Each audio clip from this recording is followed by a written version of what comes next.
নীলকৃষ্ণ ঠাকুর আজকে ওপেন স্টেজে দাঁড়িয়ে আপনাদের বলছি, শুনুন, এটা কারো রাগের বিষয় নয়, কাউকে ছোট করে, কাউকে ঘৃণা করে কোনো অপমানজনক কথা বলছি না। আমার কনস্টিটিউশন আমাকে অধিকার দেয় আমার সমাজকে সচেতন করার জন্য, আমার মানুষকে সঠিক পথটা দেখানোর জন্য। হিন্দু শব্দ ভারতীয় শব্দ নয়।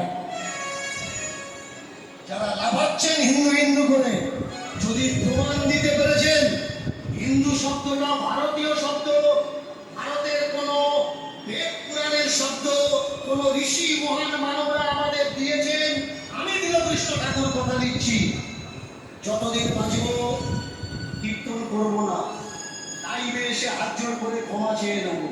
আপনারা পড়াশোনা করুন, জানুন যে আমাদেরকে হিন্দু কারা বানিয়েছে। विदेश থেকে ছুটে আসা उसको चेकिंग करके भेजना पड़ेगा, उसको भी चेकिंग करके भेजना पड़ेगा। তাদের দেওয়া